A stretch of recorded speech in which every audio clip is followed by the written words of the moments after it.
Islam, A Challenge to Religion, by G.A. Parwez. Chapter 19. Woman. 1. Man and Woman, a Comparative Study.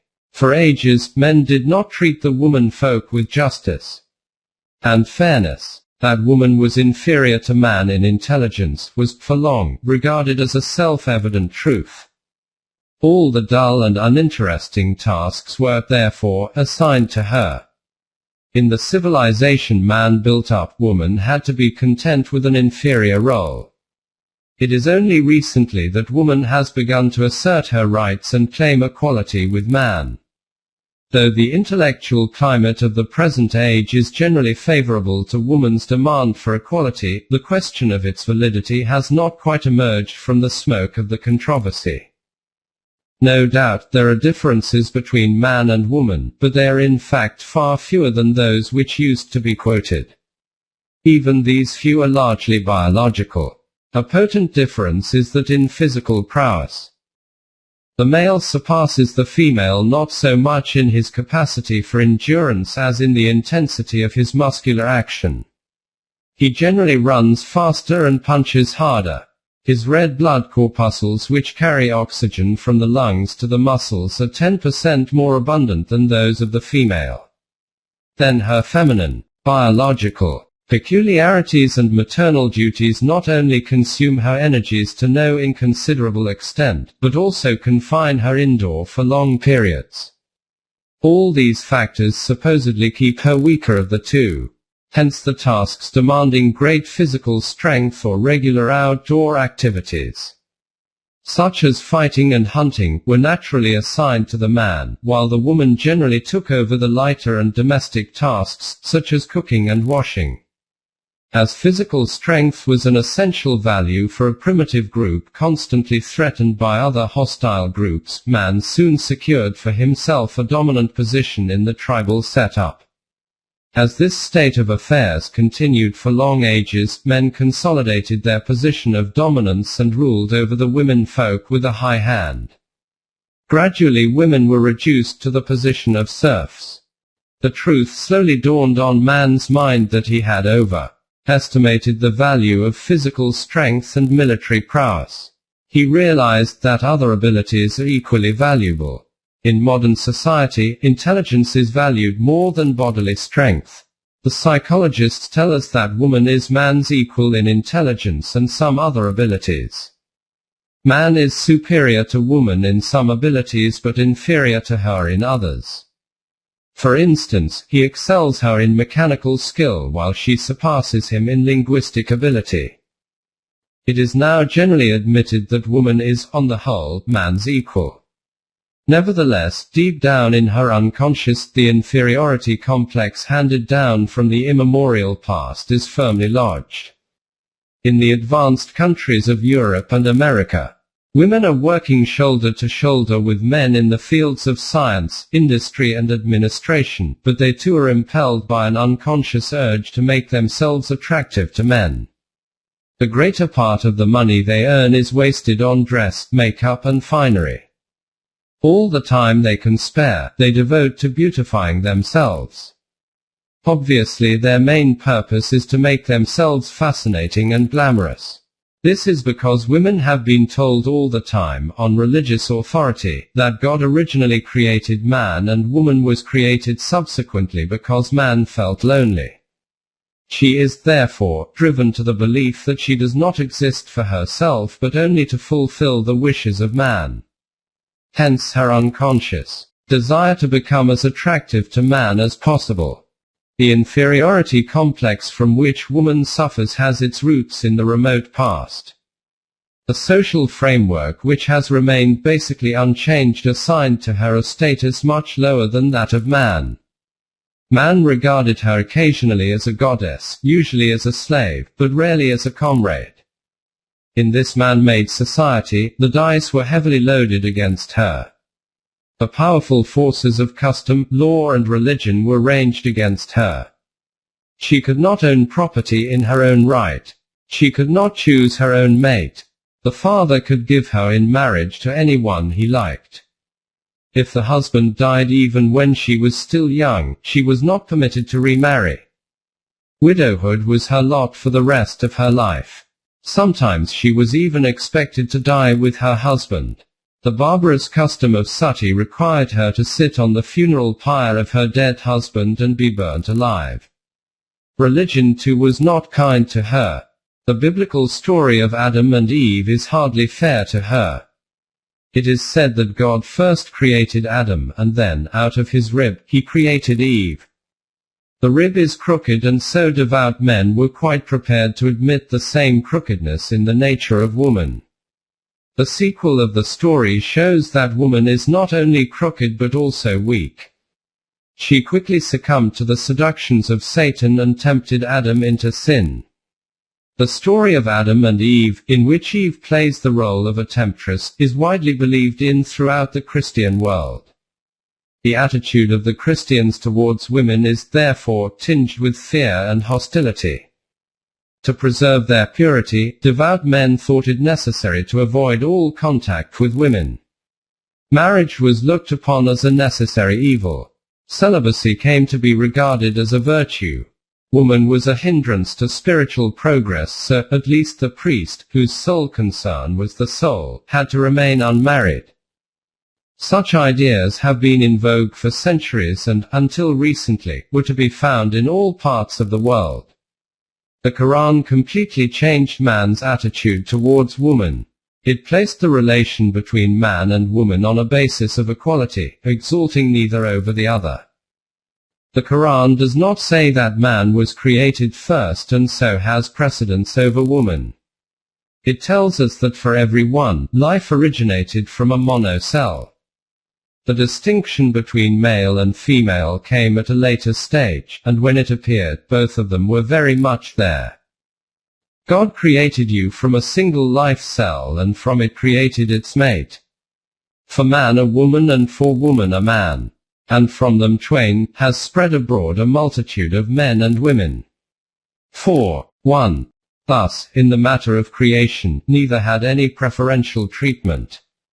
Nor was woman responsible for man's first act of disobedience and his consequent expulsion from paradise. Both are said to have been led astray by Satan. 2:36. According to the Quranic view, man and woman are equally capable of following the right path and equally liable to fall into destructive ways.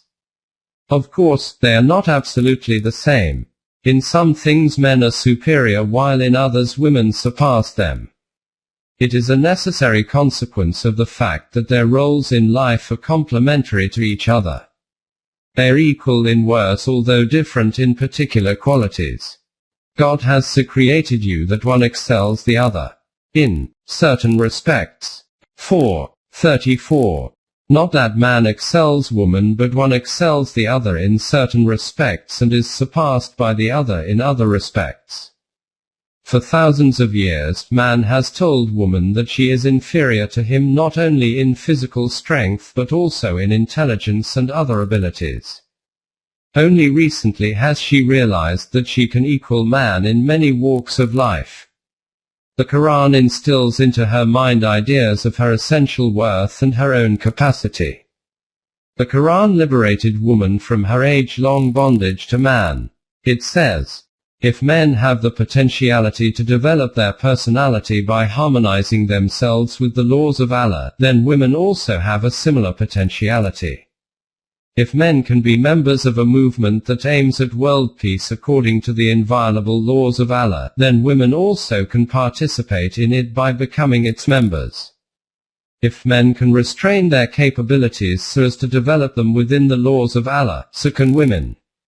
If men can vindicate the truth of their conviction through its practical implementation in life, so can women vindicate it. If men can remain steadfast on the path they have chosen, so can women. If men have the inexhaustive capacity to be more and more in harmony with the laws of Allah once they are set on this path, so have women this inexhaustible capacity. If men can sacrifice lower values for higher values, so can women. If men can exercise control and do not violate the limitations set on them, so can women. If men can keep their sexual urge within the desired limits, so can women. If men can understand the laws of Allah and focus their activities in life on them, so can women. Now if both men and women have equal capacities and potentialities, their results should also be the same for both of them. Hence both will enjoy protection and security, and all other such benefits and joy that will come out of the deeds. 33. 35. This verse puts it beyond doubt that men and women are equal in all things that really matter in social activities. The path of progress is open to both alike, and the reward for achieving it is the same for both. And whoso does good work, whether male or female, and he or she is a believer, such will enter Jannah, and they will not be wronged so much as the dint in a date stone. 4. 124. The Quran also leaves no doubt in the matter of her right to possess. What man earns will be his, and whatever the woman earns will belong to her. 4. 32. It will thus be seen that Quran treats man and woman as equals in all respects. The fact is that mankind will attain human stature only when it speaks about man and woman in terms of human beings, and not with reference to sex distinction. Woman, like man, has her own personality, and the relation of personality to personality cannot be a relation of means and end. All personality is an end in itself. 2. Woman, mother. The rudiments of family life are also found even in the animal world. The young of most animals are helpless when they are born and cannot survive if they are left to themselves. The task of looking after them is performed sometimes by the female and, in some cases, by both together. Among the birds, male and female participate in bringing up the young. In some kinds of fish, the female is indifferent to the young, while the male provides for them and protects them from danger. Among mammals, care of the young is the chief concern of the female. Some animals, however, let the young fend for themselves at an early age. A human infant remains helpless and in need of parental care for a much longer period. The protracted infancy of the human child necessitates close association of parents with the children over a number of years.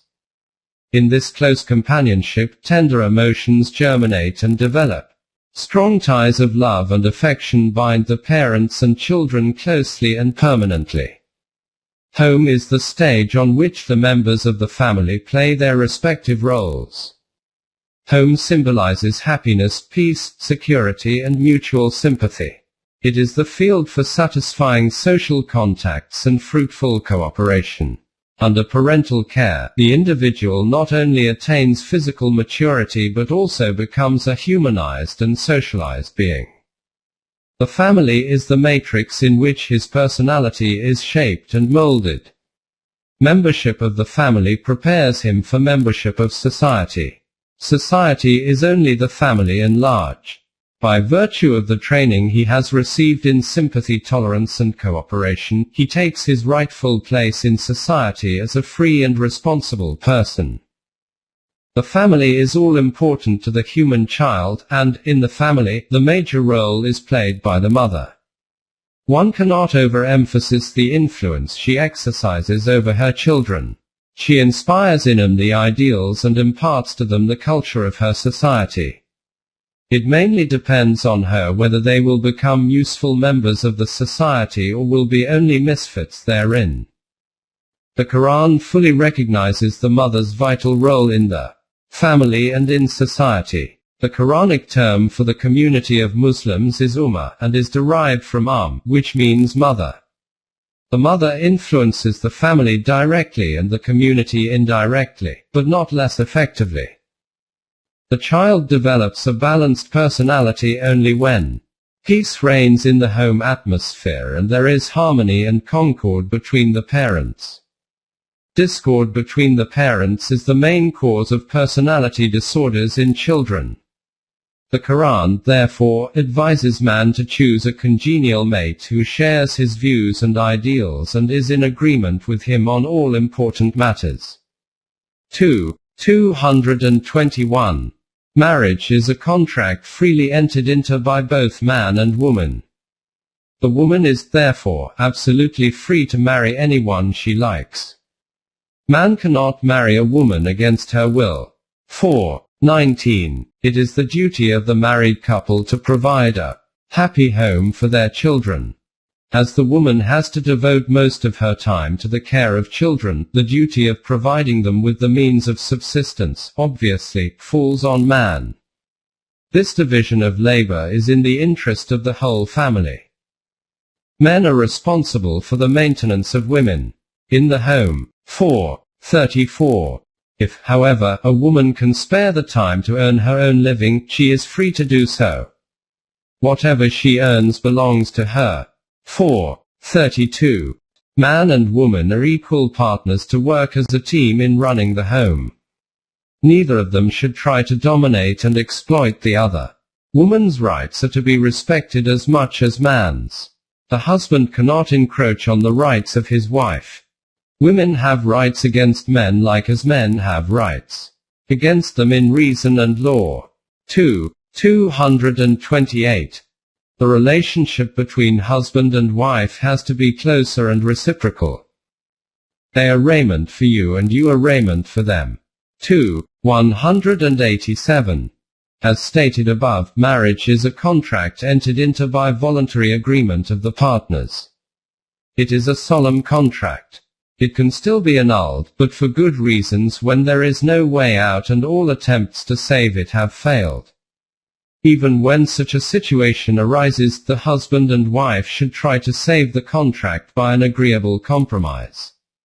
When this attempt has also failed, the society should intervene to bring about a reconciliation. They, the husband and the wife, should each choose a representative, and the representative should try to settle the dispute in an amicable way. 4.35. If their efforts too are fruitless, the marriage may be formally dissolved. As we have already seen, the purpose of marriage is to create and live in an atmosphere of love, harmony and companionship to fulfill the higher purpose of life. The idea of a man having more than one wife at a time does not fit into the purposeful scheme of such a partnership.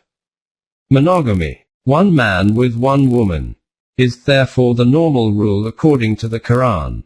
There might, however, arise an occasion in which a relaxation of this rule becomes a necessity in the overall interest of the society. For instance, prolonged war may reduce considerably the number of young men in the society, thereby leaving a large number of widowed women, generally with children, and unmarried girls unprovided for. These women and girls must be protected and looked after in the fulfillment of their human needs without hurting or undermining the dignity and honor. Establishing orphanages, or old age homes, or even making these destitute otherwise economically independent, is only remedy. Obviously, the problem is not economic only. It is much wider and deeper. It would be for the society to handle this delicate situation, protecting the individual dignity of those affected, as well as the moral fabric of the society. For this, the Quran has suggested a feasible alternatives by relaxing the rule of monogamy. And if you fear that it will not be possible to find an equitable solution of the problem of widows and orphans in the society otherwise, then marry from amongst them those who seem suitable, by twos, threes or fours, as the situation demands. But if you fear that you will not do justice, then marry only one. 4.3. This is the only verse in the Quran that bears on the question of polygamy. It will be observed from the concluding portion thereof that even where a state does make this relaxation, it is still not obligatory on men to take more than one wife.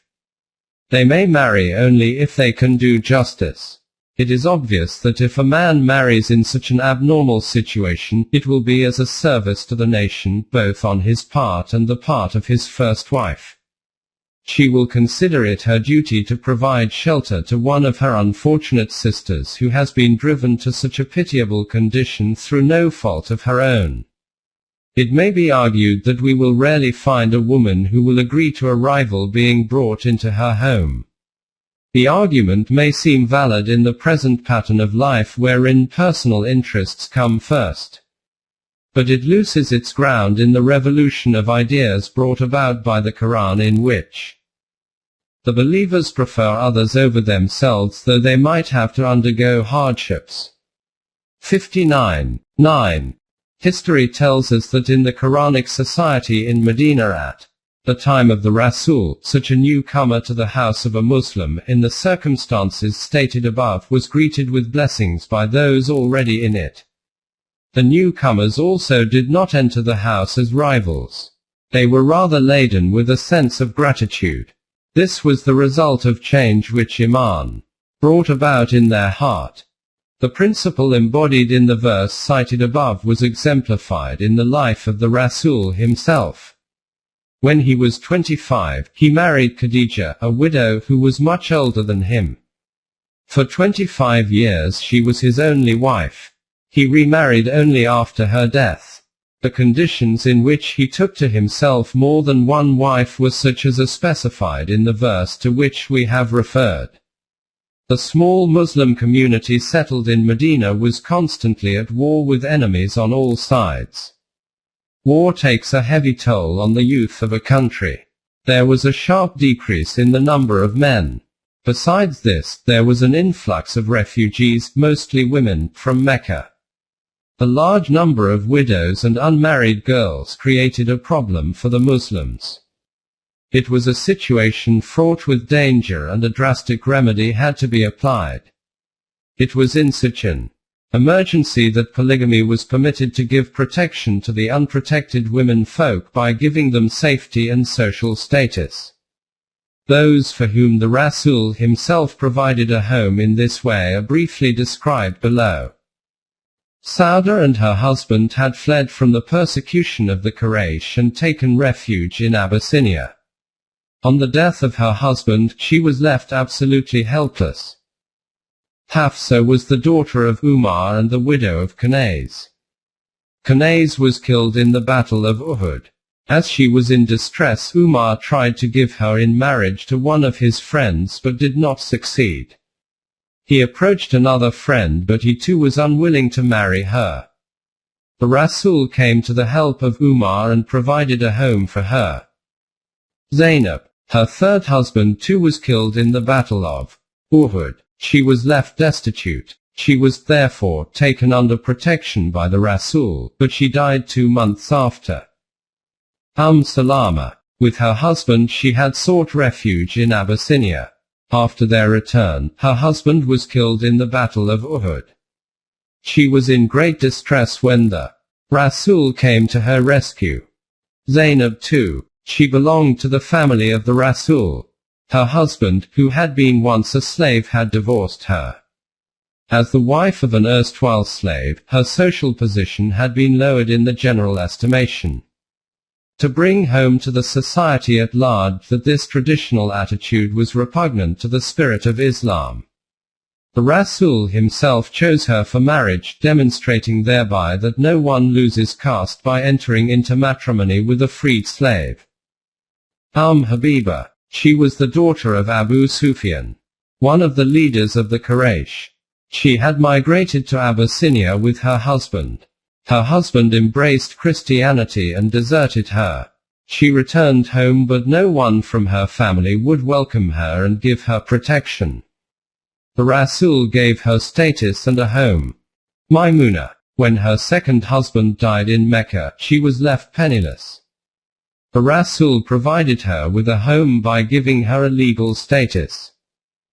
Juwayriya was also a widow. Her husband had been killed in a battle.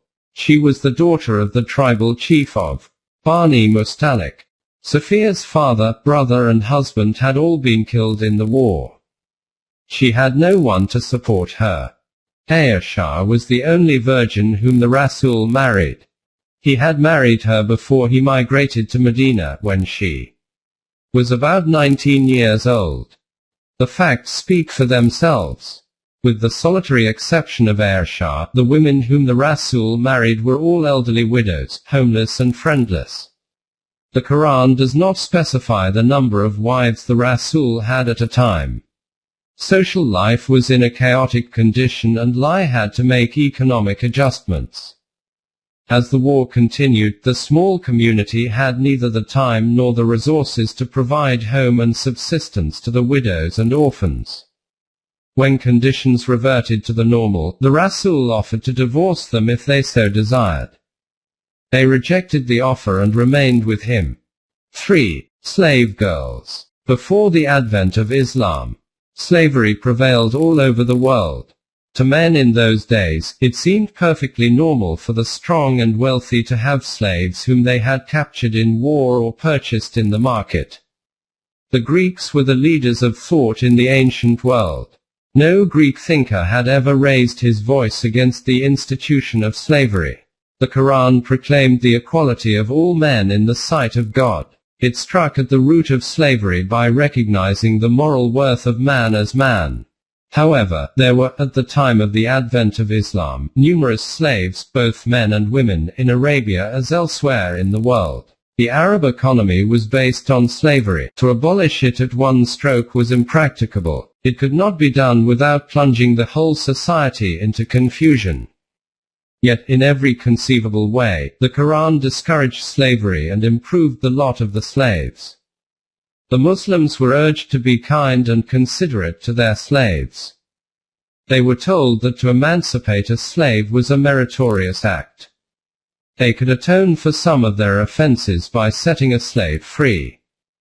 Thus the number of slaves was gradually reduced and society was made less dependent on slave labor.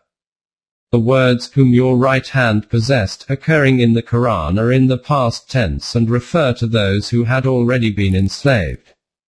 When they were emancipated through a gradual process, slavery died a natural death.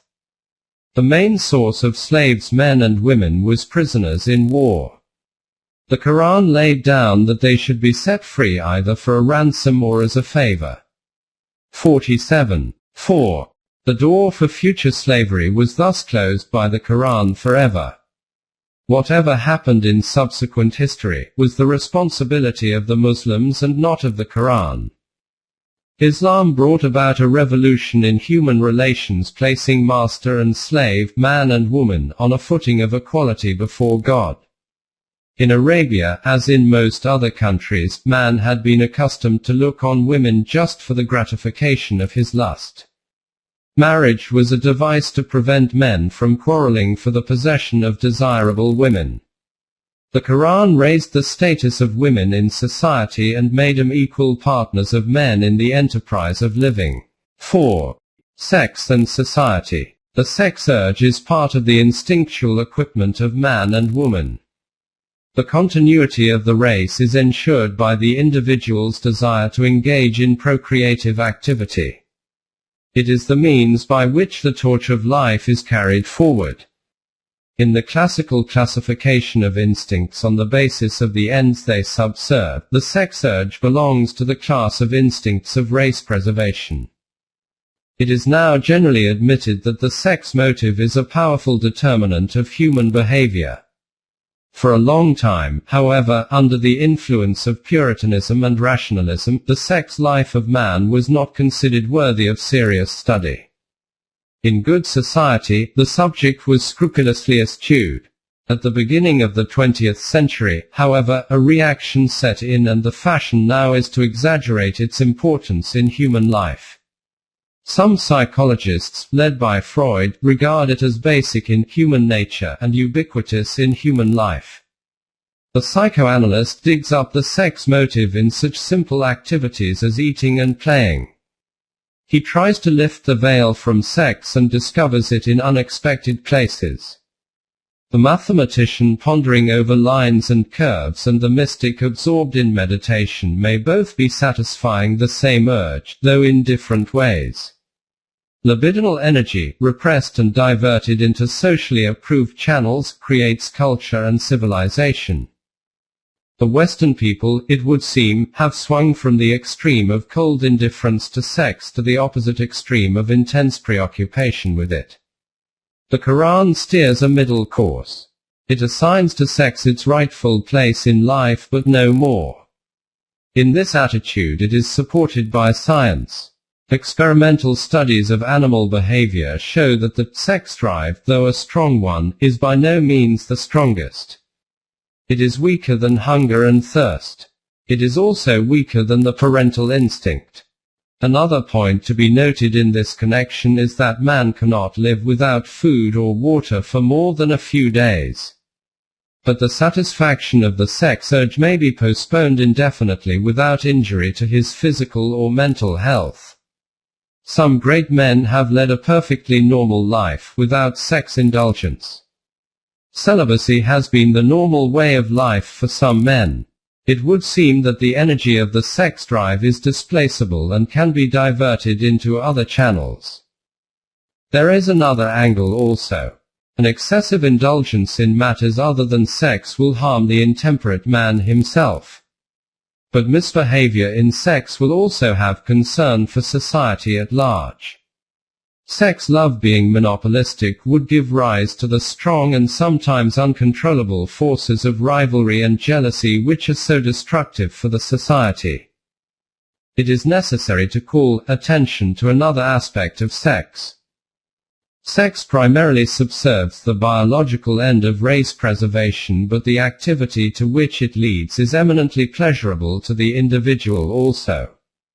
It is nature's device to induce the individual to engage in an activity which is mainly beneficial to the race and not to the individual. Man, however, values sex for his personal pleasure it yields.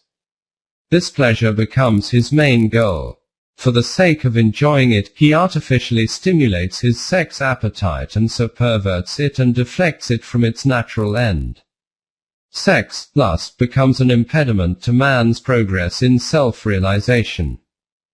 If the considerations urged above are borne in mind, we can understand and appreciate the Quran's attitude to sex. We will see that the restrictions it has imposed on sex expression are perfectly reasonable and in the best interests of the human species. Of course, the sex behavior of man has been regulated in every society. The Quran, however, never loses sight of the biological end of the sex drive. Some great religions have taught that sex is essentially evil and that spiritual progress is only possible in celibacy. The Quran rejects this view and regards the sex urge as a natural appetite which may be gratified, albeit in moderation and under conditions in which it does no harm to anyone who is affected thereby. In the West, adultery is penalized but not fornication. The Quran forbids all sexual relations outside of marriage. Man is permitted to have such relations only with his lawful wife. Even here, he is warned against making pleasure his goal. He is advised to keep in mind that he is helping to bring into existence a responsible rational being. For years, he will have to devote himself to the task of bringing up and educating his son or daughter so that he or she eventually becomes a useful member of the society. If it is not possible for him to give his child a fair start in life, he should not have begotten him. The Quran seeks to instill a sense of responsibility into the minds of both partners engaged in an activity which will lead to the production of a new being. They are admonished to look beyond the immediate pleasure and realize the responsibility they are undertaking. Pleasure is permissible, but it is wrong to become a slave to it. The Quran tells man that he can and should control his sex drive and attend to it moderately, thinking seriously of the duties that will devolve on him in consequence of it. 5. Chastity. Consistent with this view, the Quran lays particular stress on chastity. It is regarded as a cardinal virtue and as such helps forward the moral and mental progress of man. Chastity is essential for moral purity and mental health. The Freudian theory of sex has, rightly or wrongly, encouraged men to think that sexual abstinence is harmful to mental health. It is supposed to be a fruitful cause of neurotic troubles. Those who hold this view are doing an injustice to Freud.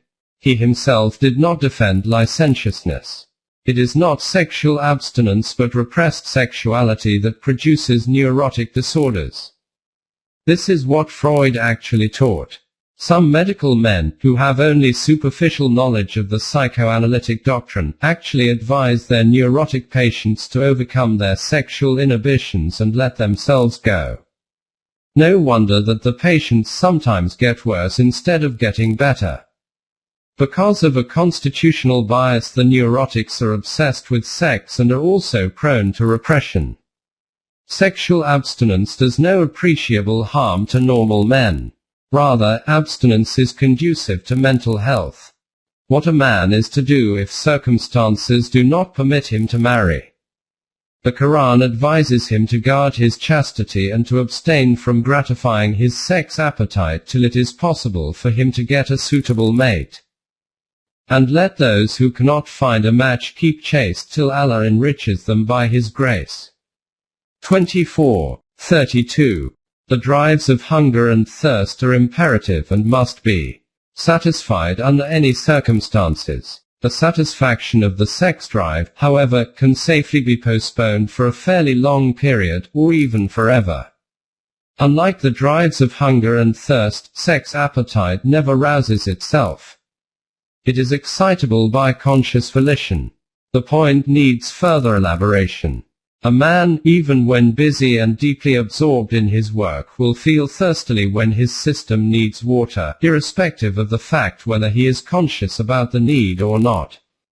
At first the feeling will be mild, but as time passes, it will become unbearable, so much so that he will have to leave aside his work and attend to it if he wishes to survive.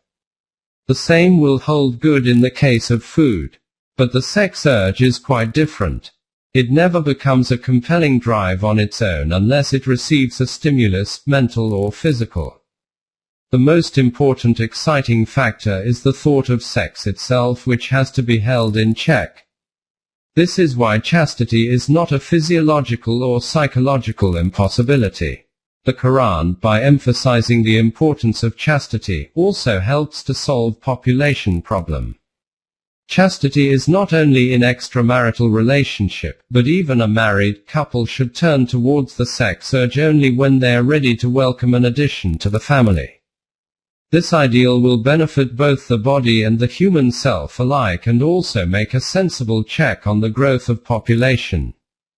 Today, with the current state of morals, this may seem a counsel of perfection. It is so only because the pursuit of pleasure is the dominant aim. Self-indulgence has dimmed the vision of the purpose of life, which is to befit oneself for a higher plane of existence. The Quranic advice is meant for those who are alive to the demands of this purpose. It is not just a pious advice. The Quran gives it a practical shape. The first thing is to cultivate the right attitude towards sex. The way to do this is to bear in mind that the purpose of the sexual activity is procreation and not mere pleasure. It will exercise a moderating influence on passion and will engender a sense of responsibility in us. Knowledge of the possible consequences of our intended action will restrain us from acting thoughtlessly and so assuming duties which we cannot properly discharge.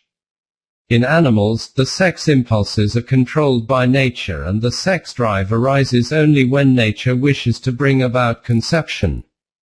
Animals, therefore, cannot rear a planned family. Man, on the other hand, possesses freedom of choice, including sexual matters, so that he may bring children into the world according to his own plans.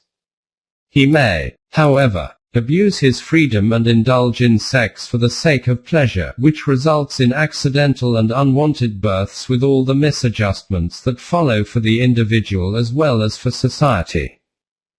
To save man from such a ruinous situation and to bring about, instead, healthy results, the Quran asks us to practice self-control. If self-control is practiced, the sex impulse can be directed into healthy channels. Needless to say that it will prove to be beneficial to the individual as well as to the society at large. It will strengthen the moral fiber of man and, at the same time, avert the danger of overpopulation. To sum up, the Quran seeks to regulate the sex behavior of man in the following ways. 1. It asks man to keep his eye fixed steadily on the purpose of life. It assures him that he can achieve this purpose by pursuing absolute values. 2. It assures women that she is not a tool for the sex gratification of man. That she too is a free, independent and rational being. She is an end unto herself. Her aim in life should not be to make herself a source of temptation to men but to impart meaningful partnership. 3. The Quran condemns lewdness, indecency, pornography and all things that excite and ponder to the sex passion. Say, my Rabb forbiddeth indecencies, such of them as are apparent and such as are within. 7:33. 4. It affirms the value of chastity and commands men and women equally to lead a pure and chaste life. It regards chastity as essential for the development of human personality, both for man and woman. 5. It reminds man of his duty to his children. He is enjoined to bring up his children properly, to educate them, to inculcate in their minds the human level of life, as against the animal level, and permanent values, and to give them a fair start in life. Some modern writers, after an extensive study of the sex life of primitive as well as civilized men, have come to the conclusion that chastity is essential to the progress of humanity. J.D. Unwin of Cambridge University has studied the sex life of some 80 primitive tribes and of 16 civilized nations. He has set forth his views in his book Sex and Culture. In the preface he writes, briefly stated, my final conclusion is that the cultural behavior of any human society depends, first, on the inherent nature of the human organism and, secondly, on the state of energy into which, as the result of its sexual regulations, the society has arrived.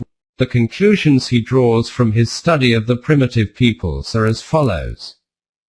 1. That group was on the lowest level of culture in which sexual intercourse without marriage was openly permitted. 2. The tribe in which there were some restrictions on sexual relations without marriage were on the middle level. And 3. On the highest level were the tribes which insisted on premarital chastity. 2. Summing up the results of his investigation, he says, I submit, therefore, that the limitation of the sexual opportunity must be regarded as the cause of the cultural advance. Again, no society can display social energy unless a new generation inherits a social system under which sexual opportunity is reduced to a minimum. If such a system be preserved, a richer and yet richer tradition will be created, refined by human entropy. Unwin's concluding remarks deserve careful consideration. If a vigorous society wishes to display its productive energy for a long time, and even forever, it must recreate itself, I think, first by placing the sexes on a level of complete legal equality, and then by altering its economic and social organization in such a way as to render it both possible and tolerable for sexual opportunity to remain at a minimum for an extended period, and even forever. In such a case the face of the society will be set in the direction of the cultural process. Its inherited tradition would be continually enriched, it would achieve a higher culture than has yet been attained. By the action of human entropy its tradition would be augmented and refined in a manner which surpasses our present understandings. The Quran, by granting to woman the status of a free responsible citizen, by placing the sexes on the level of complete legal equality, and by reducing sexual opportunity to the minimum, is only seeking to set up the conditions which find support from human research. References. 1. J.D. Unwin, Sex and Culture, page XIV. 2. Ibid, page 300 to 325. 3. Ibid page 317. 4. Ibid page 414. 5. Ibid page 432.